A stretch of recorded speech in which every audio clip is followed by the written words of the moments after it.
The Ironwood Hollow, a dense expanse of old-growth forest in northern Minnesota, stretched endlessly beneath a sky heavy with the threat of rain. Towering red pines and gnarled oaks knitted a canopy so thick it swallowed the sun, leaving the forest floor in perpetual dusk. The air carried the damp musk of moss and the sharp tang of pine sap, broken only by the distant, mournful call of a loon echoing across unseen lakes. Somewhere in this labyrinth, 15-year-old Lila Carver vanished without a trace.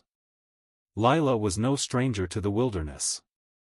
The daughter of a botanist mother and a park ranger father, she'd grown up mapping the hollow's trails, sketching rare ferns, and tracking deer with a notebook in hand and a compass around her neck. At 15, she was wiry and sharp-eyed, with a quiet intensity that made her seem older.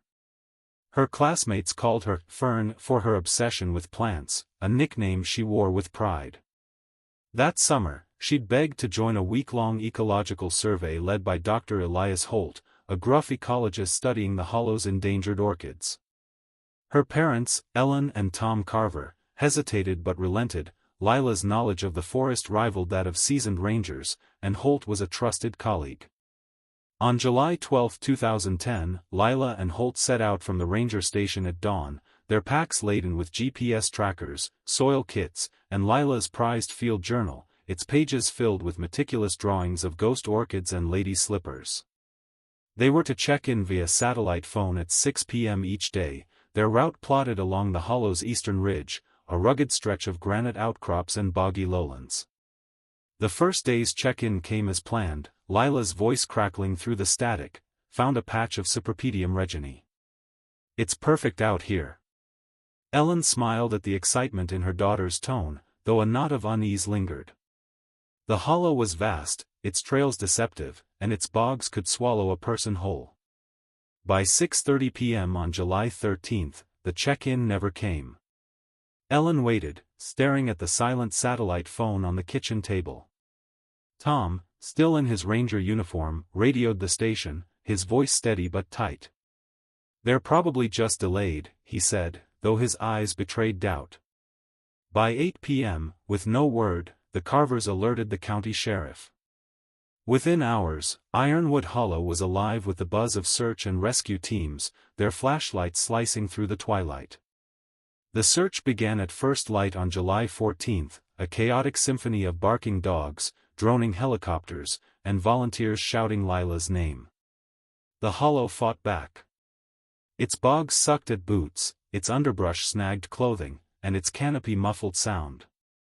Searchers found Holt's camp on the eastern ridge, a small clearing with a half-pitched tent and a cold fire pit. Lila's pack sat untouched, her journal inside, open to a sketch of a rare Goodyeara tessellata orchid with a note, found near the sinkhole. "Smells like rain."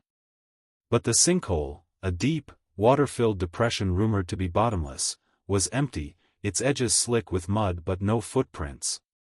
Holt's pack was missing, along with the satellite phone. Of Lila, there was no sign. Sheriff Mara Lindstrom, a no-nonsense woman with 20 years on the force, coordinated the effort. "Kids don't just vanish," she told the Carvers, though her voice softened at their haunted expressions. Teams scoured a 10-mile radius, divers probed the sinkhole, and trackers followed faint trails that led nowhere. Volunteers whispered about the hollow's history, tales of loggers lost in the 1800s, of strange lights flickering in the bogs. Ellen dismissed the stories but clung to Lila's journal, reading her daughter's neat handwriting as if it held answers. Tom combed the forest alone at night, calling Lila's name until his voice broke.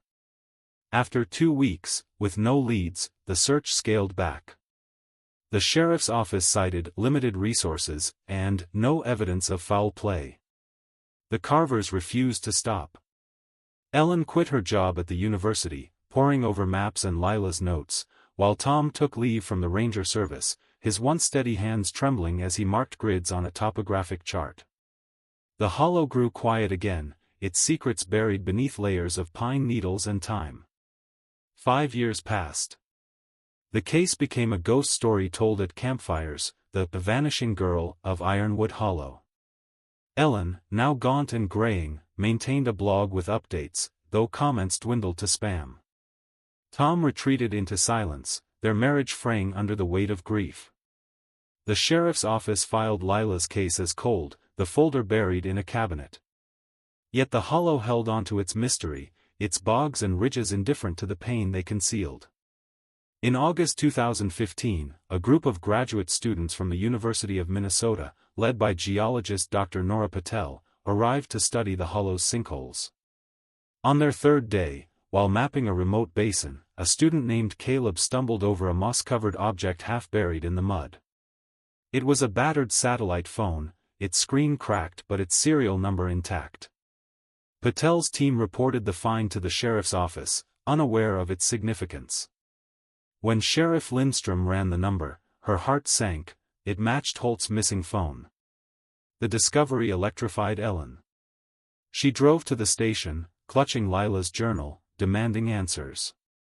The phone's battery was long dead, its data likely corrupted, but its location, 3 miles from the original campsite, raised questions. Why was it there? Where was Holt? And where was Lila?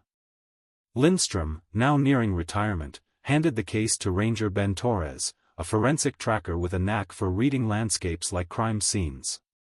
Torres studied the phone's resting place, noting the sinkhole's proximity and the faint, weathered marks on nearby trees, marks that might have been deliberate. Ellen insisted on joining Torres, her botanist's eye-catching details he missed, a patch of disturbed soil, a broken fern not native to the basin. Lila was here, she whispered, her voice raw with hope and dread.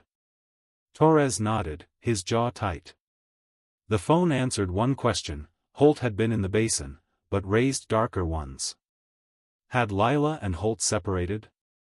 Was the phone dropped in flight? And why, in a forest Lila knew like her own skin, had she vanished? The hollow loomed around them, its silence heavier than ever. Somewhere in its depths lay the truth, but the forest wasn't ready to give it up.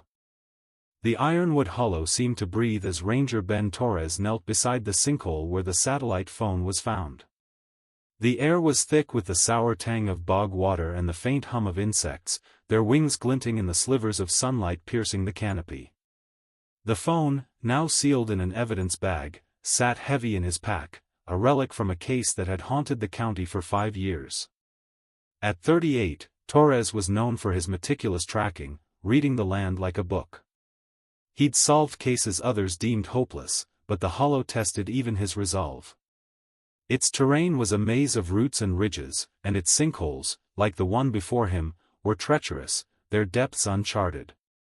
Ellen Carver stood nearby, her eyes scanning the undergrowth with a botanist's precision. The years had carved lines into her face, but her gaze burned with the same fire that had driven her to scour the hollow alone for years. She clutched Lila's field journal, its edges worn from countless readings. "This isn't random," she said, pointing to a cluster of Goodyeara tessellata orchids near the sinkhole. "Lila wrote about these. She was here, Ben." Her voice trembled, caught between hope and fear. Torres nodded, his fingers tracing faint scratches on a nearby oak, 3 short lines, deliberate but weathered, like a forgotten signal. "Could be a trail marker," he said, though doubt gnawed at him. The marks were old, possibly unrelated, but their placement felt too precise for coincidence. He photographed them, the camera's click swallowed by the forest's silence. Sheriff Lindstrom had assigned Torres a small team, a forensic botanist, Dr. Claire Voss, and a dive specialist, Sam Kerr, to probe the sinkhole's murky depths. Voss, a wiry woman with a sharp tongue, knelt beside Ellen, examining the orchids. "These are rare for this basin," she said. Lila knew her plants. If she was studying them, she'd have stayed close. Kerr, prepping his gear, shook his head. "That sinkhole's a beast. If they fell in, we'd have found something by now." Ellen flinched at his words, and Torres shot him a look. Tact wasn't Kerr's strength. The reinvestigation began with methodical urgency. Torres mapped the basin, a low-lying bowl ringed by granite outcrops and choked with ferns. The satellite phone's location, 3 miles from Holt's campsite, suggested movement, deliberate or desperate. But why abandon the phone? And where was Holt? Torres suspected the ecologist knew more than he'd shared in his last check-in. Holt's reputation was sterling, but whispers from the original search hinted at his impatience with Lila's meticulous note-taking. Had they argued? Split up? Ellen, meanwhile, retraced Lila's likely path, her boots sinking into the bog's edge. She stopped at a patch of disturbed soil, barely noticeable under a tangle of roots. "Here," she called, her voice sharp. Torres joined her, spotting a faint impression, a boot print, partially eroded but distinct. It matched the size of Lila's hiking boots, recorded in the original case file. Nearby, a broken fern stem caught Ellen's eye, its fronds snapped at an odd angle, as if trampled. "She was running," Ellen whispered, her hands shaking as she sketched the find in her own notebook, mirroring Lila's habit. Back at the ranger station, Torres sent the phone to a tech lab in Minneapolis, hoping to recover data from its corroded circuits. The marks on the tree nagged at him, an inexplicable detail that felt like a message from Lila. He cross-referenced them with local trail signs, but none matched. The hollow had a history of strange markings, old trappers' symbols or native Ojibwe signs, but these were different, almost urgent. As dusk fell, the team gathered at the basin's edge. Kerr's dive yielded nothing but silt and roots, the sinkhole was too deep, its currents too strong. Voss confirmed the orchids were a recent bloom, likely drawing Lila's attention 5 years ago. Torres, studying the boot print, felt the weight of the case settling in. If she was running, he said, something scared her. Or someone. Ellen's eyes met his, her grief hardening into resolve. "Find her, Ben. Please." That night, a local hunter, Amos Reed, approached the station. A wiry man in his 60s, he'd avoided the original search, claiming the hollow was bad luck. Now, he seemed uneasy, his hands fidgeting. "Saw something back then," he muttered. "Didn't think much of it. A fire, small, near the basin. Night she went missing." Torres leaned forward. "Why didn't you report it?" Amos shrugged, eyes darting. "Didn't want trouble. Folks said it was an accident. But that fire, it wasn't right. Too controlled." The revelation hit like a spark in dry grass. A fire suggested intent, someone covering tracks or signaling. Torres pressed Amos for details, but the hunter clammed up, muttering about cursed ground. Ellen, listening, gripped Lila's journal tighter. Lila wouldn't start a fire, she said. She knew the forest too well. Torres agreed. Holt, perhaps? Or someone else? As the team planned the next day's search, the hollow seemed to tighten its grip. The wind carried a low moan, like the forest itself was exhaling. Torres couldn't shake the feeling that the marks, the print, and the fire were pieces of a puzzle Lila had left behind, a puzzle that might lead to her, or to something darker. The ironwood hollow woke under a shroud of fog, its pines looming like sentinels in the gray dawn. The air was heavy with the scent of wet earth and decay, the kind that clung to your skin and made every breath feel borrowed. Ranger Ben Torres stood at the basin's edge, his eyes fixed on the faint boot print Ellen had found the day before. It was Lila's, he was sure, its tread pattern matched the soles in her case file.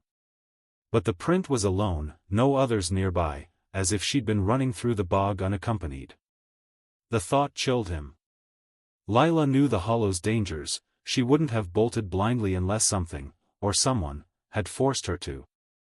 Ellen Carver arrived at the site, her face pale but resolute, Lila's journal tucked under her arm like a talisman. She hadn't slept, her eyes red from poring over her daughter's sketches by lamplight. "There's something in here," she said, flipping to a page with a drawing of a jagged rock formation labeled, "The Spire." Lila wrote about this spot, near the basin. Said it felt wrong. I never asked her what she meant. Her voice cracked, and Torres saw the weight of 5 years' guilt in her hunched shoulders. The team, Torres, Dr. Claire Voss, and Sam Kerr, expanded their search to the spire, a granite outcrop 2 miles north, its jagged silhouette barely visible through the fog. Dr. Voss, the forensic botanist, scanned the ground for more signs of Lila's orchids, her gloved hands brushing aside ferns to reveal soil disturbed long ago. If she was here, Voss said, the plants would tell us. They don't forget. Her tone was clinical, but Torres caught a flicker of empathy in her glance toward Ellen. Kerr, the dive specialist, was less optimistic. This place eats evidence, he muttered, kicking a root. 5 years? We're chasing ghosts. Ellen shot him a glare, and Torres stepped in. Focus, Sam. Check the spire's base for anything, gear, tracks, anything. Kerr grunted but complied, his flashlight cutting through the mist. At the spire, Torres found more of the strange tree markings, 3 short scratches, etched into a cedar's bark at chest height. They were fresher than the ones at the sinkhole, less weathered, as if carved closer to Lila's disappearance. Ellen noticed them too, her fingers tracing the lines. These aren't random, she said. Lila used to mark trails with pebbles, not scratches. This isn't her. Torres nodded, his mind racing. If not Lila, then who? Holt? Or someone else in the hollow that night? The morning search yielded a new clue, a rusted carabiner, half buried under the spire's shadow. It wasn't Lila's, her gear was meticulously catalogued, and she didn't climb. Holt, however, was an avid mountaineer, known to carry climbing gear even on botanical surveys. Torres bagged the carabiner, its metal cold against his palm. Could be Holt's, he said. But why here? They were studying orchids, not climbing. Ellen's eyes narrowed. Holt never mentioned climbing to me. He said the survey was low risk. Back at the ranger station, Torres sent the carabiner for analysis, hoping for prints or DNA. The lab in Minneapolis had already reported on the satellite phone, its data was irretrievable, fried by years in the bog, but its casing bore faint scratches, not unlike the tree marks. Torres couldn't shake the feeling that the marks were a message, a trail Lila or Holt had left, or someone had left to mislead. Ellen, meanwhile, dug deeper into Lila's journal, finding a cryptic note on the spire, saw lights. Holt said it's just fireflies. I don't think so. The word sent a jolt through her. Fireflies didn't glow in mid-July, not in the hollow's cold bogs. She shared the note with Torres, who recalled Amos Reed's story of a controlled fire the night Lila vanished. We need to talk to Amos again, Torres said. He's holding back. Amos, the hunter, lived in a sagging cabin on the hollow's edge, its porch cluttered with traps and pelts. When Torres and Ellen arrived, he was splitting wood, his axe pausing mid-swing as they approached. Told you what I know, he growled, but his eyes darted to the trees, as if expecting them to listen. Torres pressed him about the fire. Amos hesitated, then admitted, it was small, like a signal. Saw it from my ridge. Thought it was kids, but there was a sound. Like a scream, cut off quick. Ellen's knees buckled, and Torres steadied her. Why didn't you say this before? He demanded. Amos shrugged, his face unreadable. Folks disappear here. Always have. Didn't think it mattered. The scream haunted Ellen as they drove back. She clutched Lila's journal, her voice barely a whisper. She was scared, Ben. My girl was scared. Torres gripped the wheel, his mind on the carabiner, the marks, the fire. Holt was the key, he was sure. Had the ecologist led Lila into danger? Or had someone else been in the hollow, watching? That night, a call came from the lab. The carabiner held a partial fingerprint, not Holt's, not Lila's, but a match to a local with a record, Caleb Morse, a recluse who'd once been questioned for poaching in the hollow. Morse lived deep in the forest, a suspect in the original search but released for lack of evidence. Torres felt the case shift, the hollow's secrets stirring like leaves in the wind. As the team planned to confront Morse, the fog thickened, swallowing the spire's outline. Ellen stared into the dark, her daughter's journal open to the note about the lights. Somewhere in the hollow, the truth was waiting, but so was something else, something that left marks on trees and screams in the night. The fog clung to Ironwood Hollow like a second skin, muffling the crunch of boots as Ranger Ben Torres led his team toward Caleb Morse's cabin.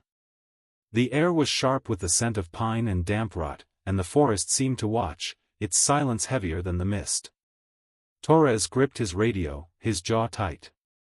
Morse, a poacher with a rap sheet for illegal trapping, was the first tangible suspect in Lila Carver's disappearance. The partial fingerprint on the carabiner, found near the spire, had pulled him from the shadows of the 2010 investigation. But Torres knew the hollow played tricks, clues could be traps, and men like Morse were as slippery as the bogs. Ellen Carver followed close behind, her face set with a mother's desperate resolve. Lila's journal was tucked into her coat, its pages a lifeline to her daughter. She hadn't spoken since Amos's mention of a scream, but her eyes burned with questions. Dr. Claire Voss, the forensic botanist, scanned the undergrowth, noting how the ferns bent unnaturally along the path, as if trampled years ago and never fully recovered. Sam Kerr, the dive specialist, brought up the rear, grumbling about the mud but alert, his dive gear swapped for a flashlight and a knife. The team moved quietly, the weight of the case pressing down like the fog. Morse's cabin was a squat, weathered structure deep in the hollow, its windows boarded, its chimney cold. Animal pelts hung on a sagging line, their fur matted from years of neglect. Torres knocked, his fist echoing in the stillness. No answer. He signaled Kerr to check the perimeter while he pushed the door open, its hinges groaning. Inside, the air was stale, thick with the smell of old leather and smoke. A cluttered table held traps, a rusted rifle, and a map of the hollow, its edges curled. Torres's eyes locked on a mark, a crude sketch of the spire, circled in red. Ellen spotted it too. He knew the area, she whispered, her voice raw. He was there. Torres nodded, his hand resting on his holster. The map wasn't proof, but it was a thread, tying Morse to the place Lila had last been seen. Voss, examining a shelf, froze. Ben, she said, holding up a small glass vial. It contained dried petals, Goodyeara tessellata, the same orchid Lila had sketched in her journal. These don't belong here, Voss said. They're too rare, too specific. Ellen's breath hitched. Lila's orchids. Before Torres could respond, Kerr burst in. Found something out back, he said, his face pale. You need to see this. The team followed him to a clearing behind the cabin, where a ring of stones marked an old fire pit. Buried in the ash was a fragment of fabric, singed but intact, a patch of green canvas, like the kind used in Lila's backpack. Torres bagged it, his pulse quickening. This could be hers, he said, though he knew the lab would need to confirm it. Ellen clutched her coat, her voice barely audible. She was here, wasn't she? Morse wasn't at the cabin, but a neighbor, an old trapper named Ruth, confirmed he'd been scarce lately, hunting deeper in the hollow. Torres issued a bulletin to local rangers to track him down. Back at the station, he sent the fabric and veil for analysis, along with photos of the map. The lab's initial report came fast, the fabric matched the weave of Lila's pack, though DNA was degraded. The petals were a perfect match for the orchids near the spire. Torres felt the case tightening, but the tree marks, those 3 scratches, nagged at him. They weren't on Morse's map, and they didn't match any known trail signs. Were they Lila's? Holt's? Or Morse's, marking something sinister? Ellen, meanwhile, pored over Lila's journal, finding another clue, a sketch of a small, crescent-shaped pond near the spire, labeled Lights Again. She showed it to Torres. She saw something out there, Ben. Not fireflies. Something else. Torres recalled Amos's story of the controlled fire and the scream. He decided to revisit the spire at dawn, focusing on the pond. If Lila had seen lights, it might point to human activity, someone in the hollow who wasn't supposed to be there. That night, Torres met with Sheriff Lindstrom, who was skeptical of Morse's involvement. "He's a loner, not a killer," she said. "And Holt?" "He was respected, not reckless." But Torres wasn't so sure. Holt's missing pack, the carabiner, the fire, too many pieces didn't fit. He requested access to Holt's old field notes, stored at the university where he'd worked with Ellen. If Holt had secrets, they might be there. As the team prepared for the next day's search, Ellen sat alone, tracing Lila's sketch of the pond. The journal's margins held a faint, scrawled note, "Holt's acting strange. Keeps looking back." Ellen's heart sank. Had Holt led Lila into danger? Or had they both stumbled into something, or someone, else? The hollow's fog seemed to seep into her thoughts, blurring the line between hope and dread. At dawn, Torres led the team to the crescent pond, its water black under the pines. The air was still, but a faint glint caught his eye, a metal object, half buried in the mud. He knelt, his fingers brushing cold steel. It was a knife, its blade etched with 3 short scratches, identical to the tree marks. Ellen gasped, her voice breaking. Lila didn't carry a knife. Torres's grip tightened on the blade. The hollow was speaking, but its message was a warning, and the truth felt closer, and more dangerous, than ever. The crescent pond reflected the ironwood hollow's somber pines, its surface rippling under a chill wind that carried the faint rot of the bog. Ranger Ben Torres held the knife aloft, its blade glinting dully in the dawn light. The 3 short scratches etched into its steel mirrored the marks on the trees near the spire and the sinkhole, an eerie signature that tied the hollow's clues together. The knife wasn't Lila's, her case file listed no such item in her gear. Dr. Elias Holt, however, was known to carry a multi-tool, but this was a hunting knife, heavy and worn, its handle wrapped in frayed leather. Torres bagged it, his mind racing. Was this Caleb Morse's? Or someone else's, lurking in the forest that night? Ellen Carver stood frozen, her eyes locked on the knife. Lila's journal trembled in her hands, its pages open to the sketch of the pond and the note about lights again. "She saw something here," Ellen said, her voice brittle. Something scared her. Torres met her gaze, seeing the flicker of hope warring with dread. He wanted to reassure her, but the knife's discovery felt like a door creaking open to a darker truth. Dr. Claire Voss, the forensic botanist, crouched near the pond's edge, her gloved hands sifting through the mud. "Look at this," she called, pointing to a patch of crushed carex sedge, its stems bent in a pattern suggesting a struggle. "This isn't natural wear. Someone was here, moving fast." Sam Kerr, the dive specialist, scanned the pond's shallows, his flashlight catching glints of silt but no further clues. "If she fell in, we'd see more," he said, his usual gruffness softened by the weight of the find. "This knife, it's trouble." Torres sent the knife to the Minneapolis lab for urgent analysis, requesting tests for fingerprints, DNA, and trace evidence. The tree marks, the carabiner, the fabric fragment, and now the knife formed a constellation of evidence, but the picture was still incomplete. He radioed Sheriff Lindstrom to escalate the search for Caleb Morse, whose fingerprint on the carabiner and proximity to the spire made him a prime suspect. "He's not just a poacher," Torres said. "He knows this hollow better than anyone.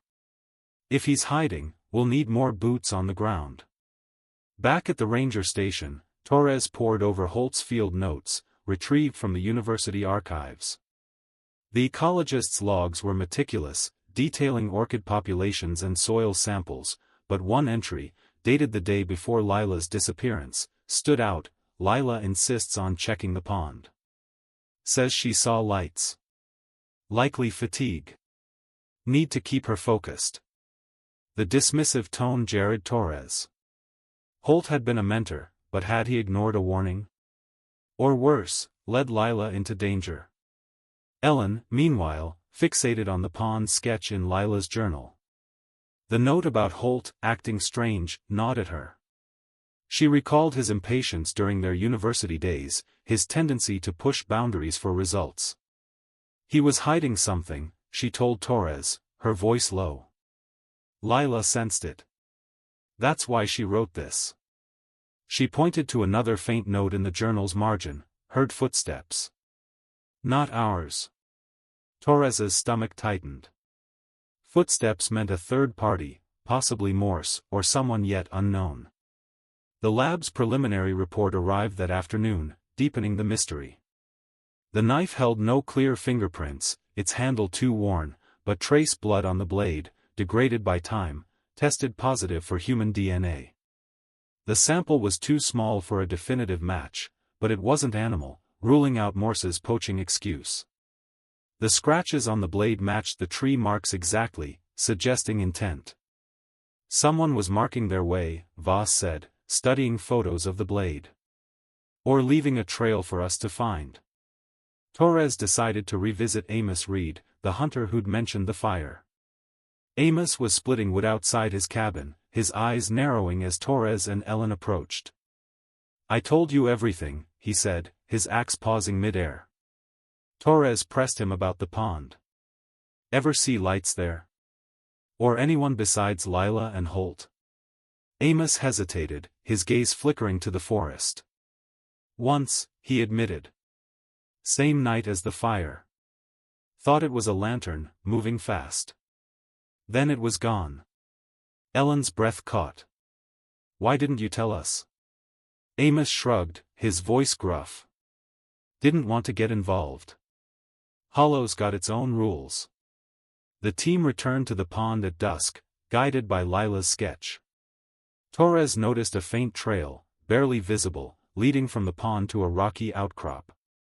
There, hidden under a tangle of vines, was a small leather pouch, its stitching frayed.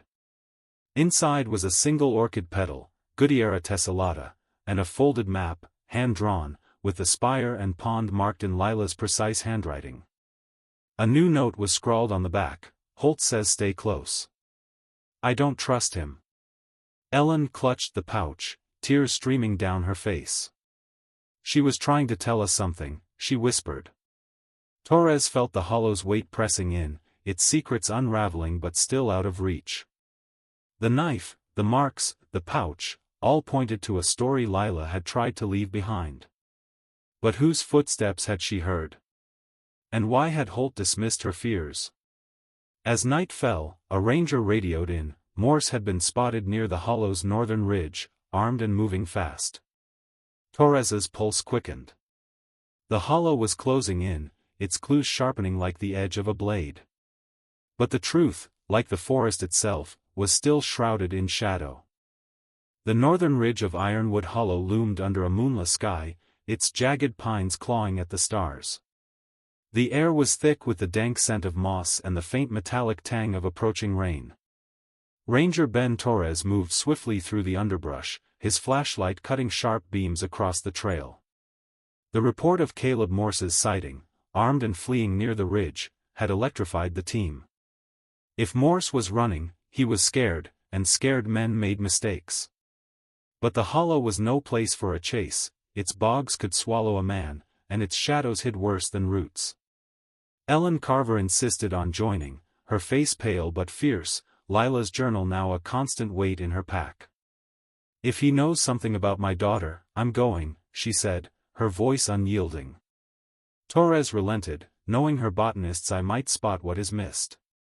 Dr. Claire Voss stayed behind to analyze the leather pouch and map found at the Crescent Pond, while Sam Kerr, the dive specialist, flanked Torres, his usual grumbling replaced by a taut focus. Morse knows this forest, Kerr muttered, gripping a flashlight. He won't go down easy. The trail to the ridge was treacherous, slick with mud and tangled with vines. Torres followed tracks, fresh boot prints, heavy and uneven, suggesting a man in a hurry. They matched the size of Morse's boots, noted in his old poaching file.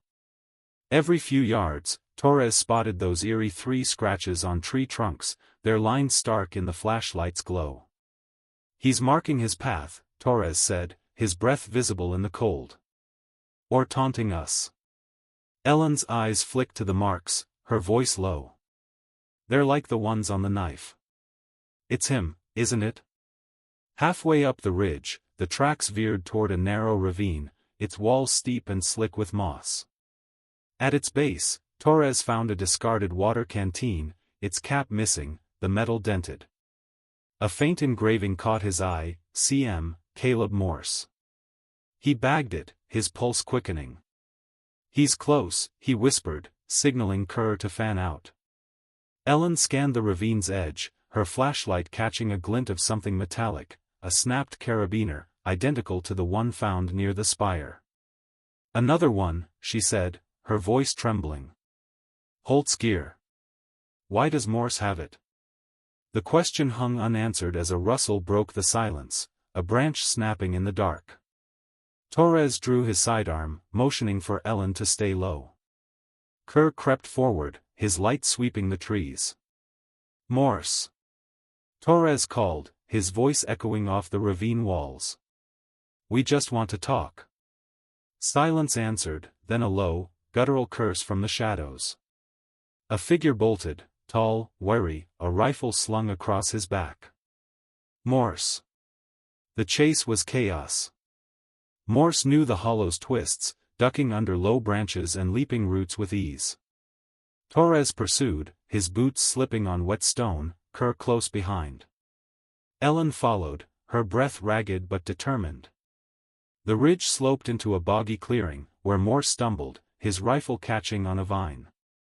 Torres tackled him, pinning him to the mud. Enough running, Torres growled, cuffing Morse's wrists. The poacher's eyes were wild, his face smeared with dirt. I didn't do it, he spat. Wasn't me. At the ranger station, Morse sat in a holding room, his hands shaking as he sipped water. Torres and Sheriff Lindstrom questioned him, while Ellen watched through a one-way glass, her nails digging into her palms. Morse admitted to being in the hollow the night Lila vanished, hunting illegally. Saw their camp, he said, his voice rough. Heard a girl scream, then nothing. I didn't stick around. When pressed about the knife, the carabiner, and the fire, he clammed up. Found that gear later, he muttered. Thought it was junk. Torres didn't buy it. The scratches on the knife and trees were too deliberate, too precise. Ellen, outside, flipped through Lila's journal, her eyes landing on the note about Holt's strange behavior, keeps looking back. A new detail caught her, a faint sketch of a man's silhouette near the pond, labeled Not Holt. Her heart raced. Ben, she called, bursting in. Lila saw someone else that night. Not just Holt. Someone watching them. Morse's eyes flickered, but he said nothing. The lab's latest report arrived as the interrogation ended. The knife's blood trace, though degraded, showed a partial DNA match, not to Lila, but to Holt.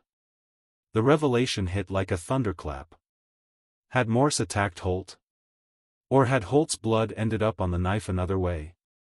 The pouch's map, analyzed by Voss, showed traces of soil unique to a cave system near the ridge, a place Lila hadn't mentioned but Holt had studied years before.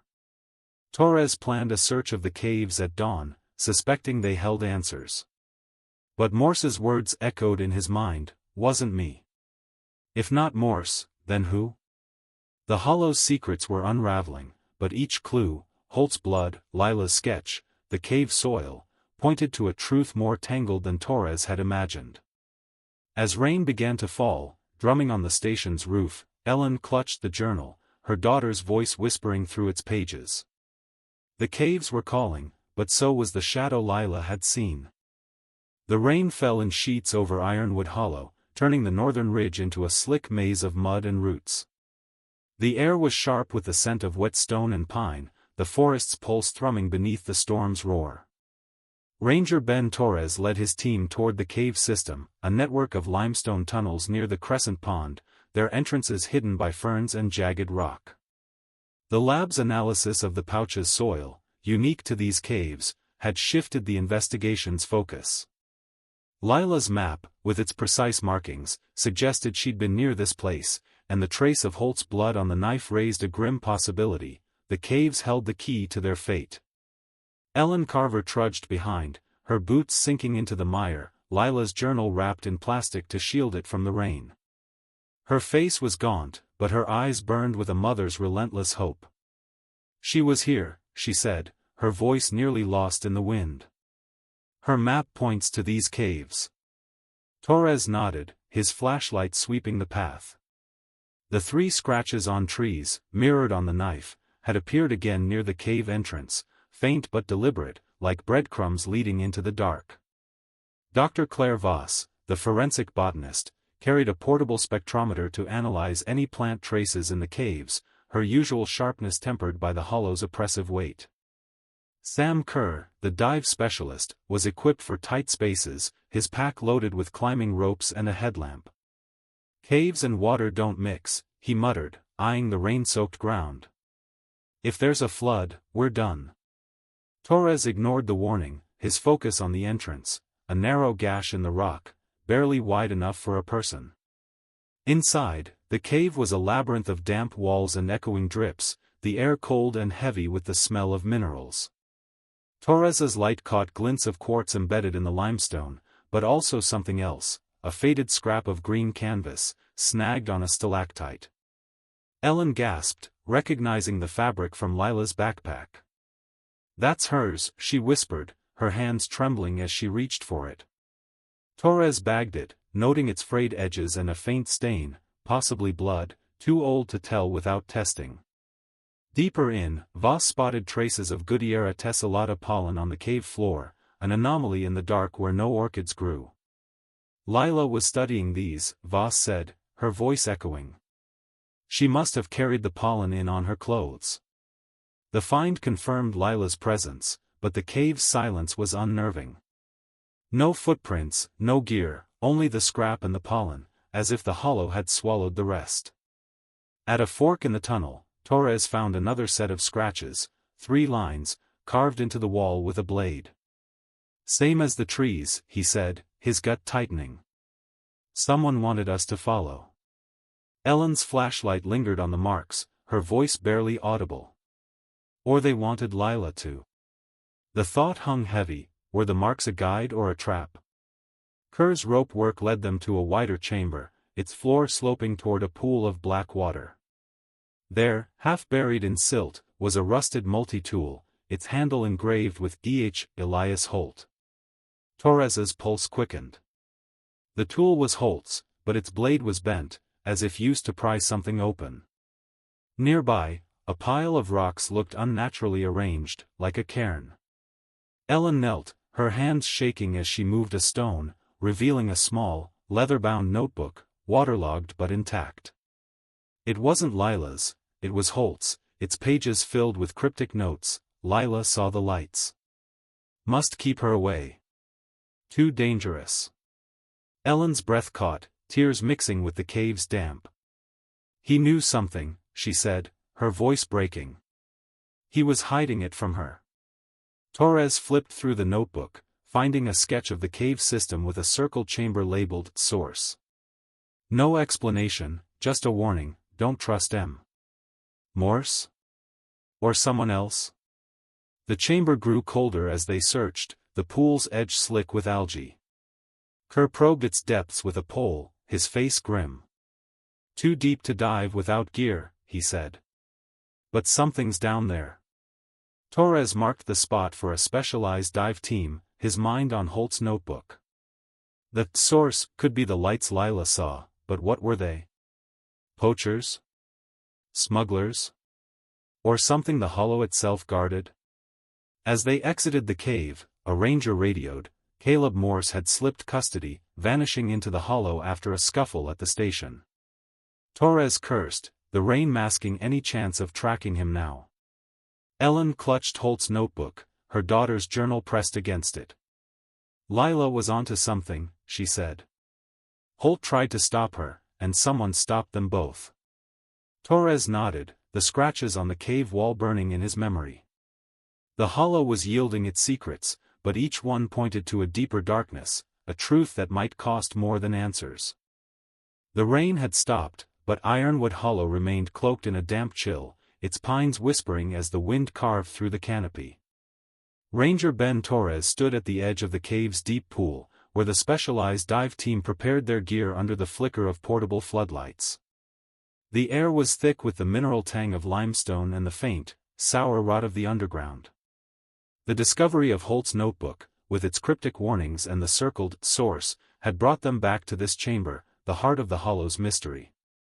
Ellen Carver stood nearby, clutching Lila's journal and Holt's notebook, her face etched with 5 years of grief and a flicker of fragile hope.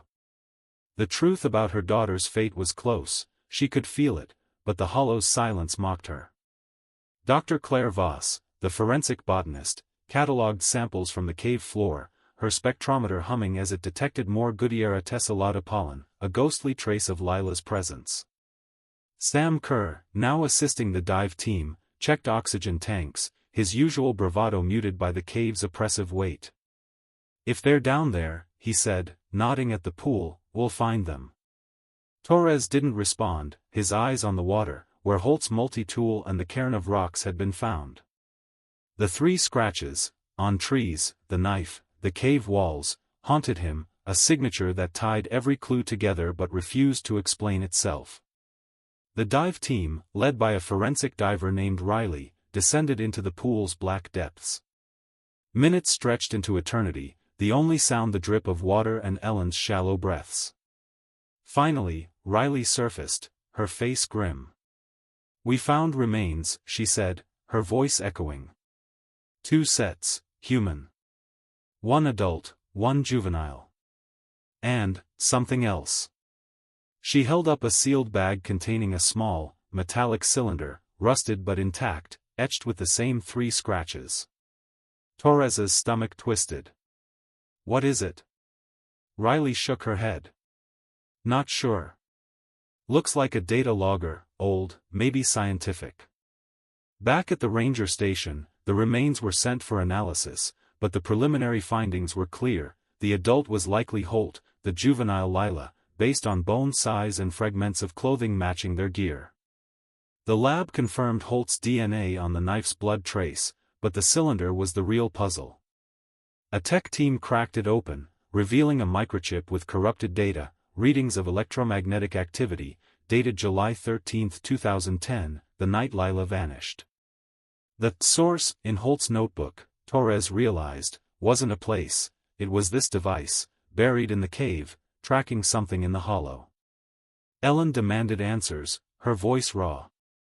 What was Holt doing? Why did Lila die? Torres pieced together the evidence with the team. Holt's notes, Lila's journal, and the cylinder suggested he'd been studying a rare phenomenon, geomagnetic anomalies in the hollow, possibly tied to the lights Lila saw. The cave system, with its unique geology, amplified these signals, drawing Holt's interest. But Lila's notes about his strange behavior and the "not Holt" silhouette hinted at a third party. Caleb Morse, still at large, was the likely suspect, his fingerprint on the carabiner and presence in the hollow damming. A breakthrough came when Voss analyzed the cave's pollen under a microscope, finding traces of a synthetic compound, explosive residue, faint but unmistakable. Torres cross-referenced Holt's university records, uncovering a hidden grant from a private firm studying mineral deposits in the hollow. Holt hadn't been just an ecologist, he'd been prospecting, using the Orchid survey as cover. The cylinder was a prototype sensor, likely tracking rare earth elements. Lila, with her keen eye, had noticed his secrecy and the lights, possibly Morse, guarding an illegal mining operation. Torres theorized the sequence: Lila, sensing danger, marked trees with scratches to leave a trail, using Holt's knife when he wasn't looking. Morse, protecting his operation, confronted them in the cave. A struggle ensued, Holt's blood on the knife, the snapped carabiner, the crushed sedge. Morse likely killed them, hiding their bodies in the pool and planting the cylinder to mislead searchers. The fire Amos saw was Morse covering his tracks.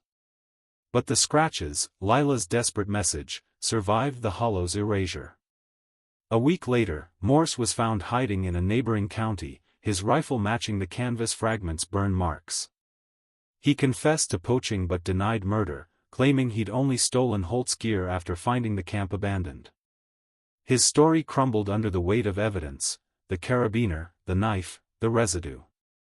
He was charged, but his motive remained murky, tied to a shadowy deal with the mining firm. Ellen stood at the pond's edge as the remains were recovered, her daughter's journal open to the final sketch, the crescent pond, with "lights again" scrawled beside it. The lab confirmed Lila's identity, her death ruled a homicide. Holt's too. The closure was bittersweet. Ellen had her daughter back, but the hollow had claimed her light. She buried Lila's journal with her, its pages a testament to her curiosity and courage. The cylinder's scratches remained unexplained, a haunting detail that gnawed at Torres. Were they Lila's final act, mimicking her marks to ensure they were found? Or Morse's, taunting the searchers? The hollow kept that secret, its caves silent under the rain.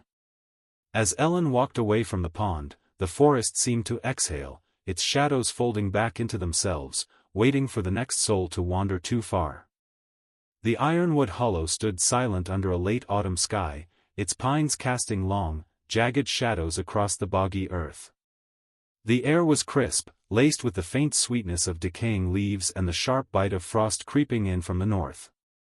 It had been 3 months since the dive team pulled the remains of Lila Carver and Dr. Elias Holt from the black depths of the cave's pool, and the hollow seemed to exhale, as if relieved to unburden its secrets.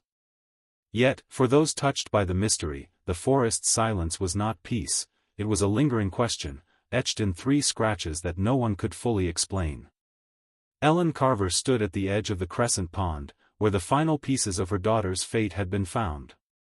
She was 50 now, her hair streaked with more gray than brown, her hands weathered from years of clutching maps and journals. Lila's field journal, its pages worn to fragility, rested in a wooden box at her feet, buried alongside a single Goodyear tessellata orchid she'd planted in her daughter's memory. The pond reflected the sky's fading light, its surface unbroken except for the occasional ripple from a falling leaf. Ellen's breath caught as she traced the memory of Lila's laughter, her sharp eyes sketching ferns, her voice calling out plant names like a song. The closure of knowing Lila's fate, murdered, likely by Caleb Morse, in a cave where Holt's greed had led them, was a heavy anchor, grounding her grief but not erasing it. The trial of Caleb Morse had been swift but unsatisfying. The evidence, the carabiner with his fingerprint, the knife with Holt's blood, the explosive residue linking him to an illegal mining operation, was enough to convict him of 2 counts of manslaughter. He'd confessed to confronting Holt and Lila in the cave, claiming it was a dispute over his poaching territory, not murder. He swore he'd only meant to scare them, that the struggle was an accident, and that he'd hidden their bodies in panic. The jury didn't buy his story, but his sentence, 15 years, felt like a hollow victory to Ellen. Morse's eyes, cold and unrepentant, haunted her dreams, and his vague account left gaps. Why the scratches on the trees, the knife, the cylinder? Were they his, marking his territory? Or Lila's, a desperate cry for help? The question gnawed at her, a loose thread in the fabric of truth. Ranger Ben Torres sat at his desk in the ranger station, the case file for Lila Carver spread before him. At 38, he'd seen his share of tragedies, but this one clung to him like damp earth. The metallic cylinder, etched with those 3 scratches, sat in an evidence locker, its data too corrupted to fully decipher. The lab had confirmed it was a prototype sensor, likely tracking rare earth minerals for the firm Holt had secretly worked for. Torres suspected Holt had dragged Lila into a dangerous venture, using her botanical expertise as cover while he mapped the hollow's geological secrets. The lights Lila saw, noted in her journal, were probably Morse's lanterns, guarding his illicit dig. But the scratches, deliberate, precise, felt like more than a poacher's mark. Torres had spent nights sketching them, comparing them to Ojibwe symbols, trapper signs, even Lila's handwriting. Nothing matched perfectly, and the ambiguity kept him awake, staring at the ceiling as the hollow's wind howled outside. Dr. Claire Voss, the forensic botanist, had returned to her university lab, but she couldn't shake the case either. The Goodyear tessellata pollen in the cave, carried on Lila's clothes, was a testament to the girl's passion, a passion that had led her to her death. Voss had published a paper on the hollow's rare flora, dedicating it to Lila, but the work felt hollow without answers to the scratches. She'd revisited the cave once, alone, her spectrometer humming as she scanned the walls. The pollen was gone, washed away by time, but the scratches remained, carved into the limestone like a ghost's signature. She'd traced them with her fingers, wondering if Lila had left them as a final act of defiance, a way to say, "I was here." Sam Kerr, the dive specialist, had moved on to other jobs, but the hollow lingered in his stories. He told colleagues about the cave's black pool, how the water seemed to pull at him, as if it wanted to keep its secrets. The recovery of the remains had been his last dive in the hollow, and he was glad to leave it behind. Yet, at night, he dreamed of the cylinder, its scratches glowing faintly, as if trying to speak. He dismissed it as fatigue, but a part of him wondered if the hollow had marked him too. The town of Ironwood, a small cluster of cabins and shops on the forest's edge, had moved on, but Lila's story was woven into its lore. Locals still whispered about the vanishing girl, their tales blending fact with myth. Some said the hollow was cursed, its bogs hungry for wanderers. Others claimed the lights Lila saw were spirits, guiding her to the cave. Ellen ignored the stories, but she couldn't escape the town's pitying glances. She'd sold the family home, unable to live where Lila's absence echoed in every room. She moved to a small cabin closer to the hollow, where she tended a garden of native plants, each one a nod to her daughter's love for the wild. Sheriff Mara Lindstrom, nearing retirement, closed the case file but kept a photo of Lila on her desk, a reminder of the ones she couldn't save. She'd questioned Morse herself, pressing him about the scratches, but he'd only shrugged, muttering about old habits. Lindstrom didn't believe him, but without more evidence, the question remained open. She visited Ellen sometimes, bringing coffee and silence, knowing words couldn't fill the void. Amos Reed, the hunter who'd seen the fire, retreated deeper into the hollow after the trial. He avoided the ranger station, his cabin now a shadow among the trees. Some said he knew more than he'd told, that the fire he saw was a signal, not a cover-up. Torres had tried to find him, but Amos was a ghost, slipping through the forest like smoke. The hollow protected its own, and Amos, like its secrets, was untouchable. The university where Holt had worked quietly distanced itself from the scandal. The private firm funding his research dissolved, its records sealed. Torres dug into their archives, finding vague references to mineral surveys in the hollow, but no proof of wrongdoing. The cylinder's data, what little could be salvaged, showed spikes in electromagnetic activity near the cave, perhaps the source Holt had chased. But without context, it was just noise, another unanswered question. Ellen returned to the hollow weekly, walking the trails Lila had loved. She'd found a new set of scratches once, on a birch near the spire, fresher than the others but identical in their three-line pattern. Her heart raced, had Morse returned? Or was it a trick of the forest, a cruel echo? She reported it to Torres, who found no tracks, no signs of tampering. The scratches were real, but their maker was gone, like Lila's lights in the night. One evening, as the sun dipped below the pines, Ellen stood at the pond, the orchid's petals curling in the frost. She opened Lila's journal one last time, reading the final note, "Holt says stay close. I don't trust him." She imagined Lila, 15 and fearless, scratching those marks to guide someone to her, to say she'd fought. The thought was both comfort and torment. Ellen closed the journal, placing it in the wooden box beneath the orchid. "I found you," she whispered, her voice breaking. "I'm sorry it took so long." The hollow didn't answer, but the wind stirred, carrying the faint call of a loon across the water. The scratches, the cylinder, the lights, they lingered, a puzzle without a final piece. For Ellen, the truth was enough. Lila had been brave, her love for the wild unbroken even in her final moments. For Torres, the case was a scar, a reminder that some mysteries outlast their solvers. And for the Hollow, it was just another story, etched into its roots, waiting for the next soul to wander too far. As Ellen walked away, the forest closed around her, its shadows softening in the dusk.